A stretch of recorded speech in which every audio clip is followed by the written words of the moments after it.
Ketika negeri ini dibanjiri informasi palsu, di mana kepercayaan publik makin rapuh, siapa yang masih percaya pada suara kebenaran? Di tengah riuh rendah politik, seorang wakil presiden muda datang, bukan ke istana, bukan ke layar kaca, tapi ke pesantren, tempat yang sunyi dari hiruk-pikuk, tapi penuh cahaya ilmu dan harapan. Inilah kisah di balik kunjungan Gibran ke pesantren Gus Miftah, yang menyentuh lebih dari sekedar podium.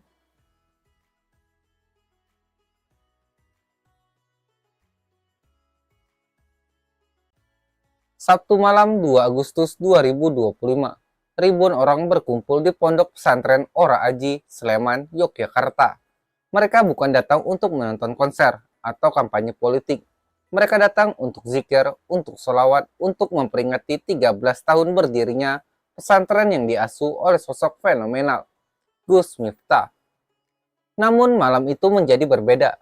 Di antara lautan santri, ulama, dan tokoh masyarakat, tiba-tiba muncul sosok yang selama ini lebih dikenal sebagai Wakil Presiden Indonesia, Gibran Rakabuming Raka. Ia datang bukan sebagai politisi, tapi sebagai murid. Sesibuk apapun, saya harus mampir, katanya. Ia baru saja kembali dari Nusa Tenggara Barat, tapi tetap meluangkan waktu khusus untuk hadir. Di tengah suasana harla pesantren yang penuh hikmat, Gibran menyampaikan sesuatu yang mungkin sederhana tapi punya makna besar. Saya titip Bapak Ibu, jangan mudah percaya hoaks. Saring dulu informasi sebelum menyebarkannya.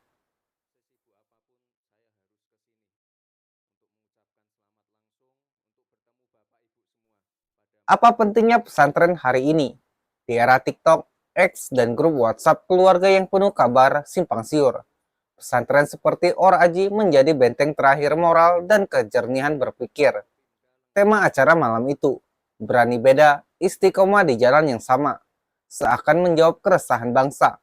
Pesantren tidak hanya menjadi tempat menimba ilmu agama, tapi juga tempat membangun semangat kebangsaan. Melalui doa bersama dan sholawat, ribuan orang malam itu tidak hanya memperingati ulang tahun sebuah lembaga pendidikan. Mereka sedang menegaskan, Indonesia masih punya akar, masih punya ruh, masih punya tempat untuk berpijak saat gempuran zaman mulai menggoyahkan segalanya.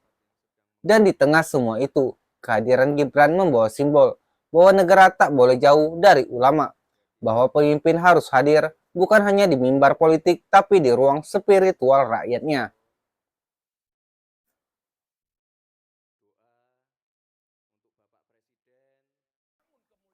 Gus Miftah dalam sambutannya bicara lebih dari sekedar doa. Ia bicara tentang hubungan rakyat dan pemerintah, ta'awun, saling menolong. Ia tak menyanjung berlebihan, tapi tak juga menggugat sembarangan. Ia memberi pengingat yang bijak. Kalau saya salah, jangan nyinyir di medsos. Datang ke pondok, itu baru namanya nasihat. Ucapan itu bukan hanya ditujukan kepada Gibran, tapi juga kepada masyarakat. Di era politik yang penuh hujatan, pesan ini terasa seperti tamparan halus namun sangat dalam. Dan inilah esensi dari pesantren, bukan hanya menyampaikan dakwah, tapi membentuk akhlak, termasuk akhlak dalam berpendapat dan mengkritik pemimpin.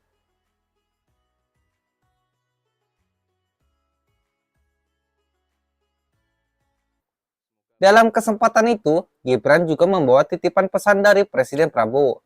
Ia menyampaikan salam dan memohon doa agar berbagai program unggulan pemerintah bisa berjalan lancar, mulai dari makan bergizi gratis atau MBG, Koperasi Merah Putih, hingga cek kesehatan gratis atau CKG bagi rakyat kecil.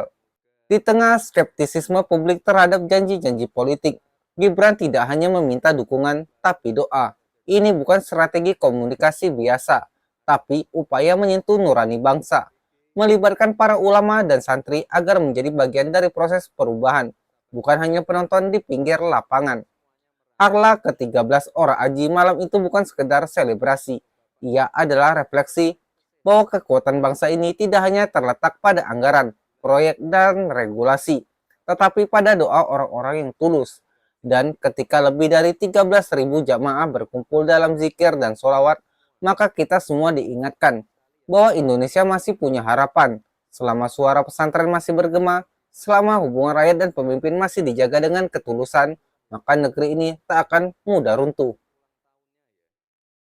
Di tengah dunia yang gaduh oleh hoaks dan sinisme, mungkin kita butuh kembali ke pesantren, bukan hanya sebagai tempat belajar agama, tapi tempat belajar tentang arti menjadi manusia Indonesia. Jika kalian merasa pesantren seperti Ora Aji masih penting bagi masa depan bangsa, jangan hanya tonton. Bagikan kisah ini, sebarkan semangatnya. Karena mungkin dari suara zikir itulah perubahan yang sejati bisa dimulai.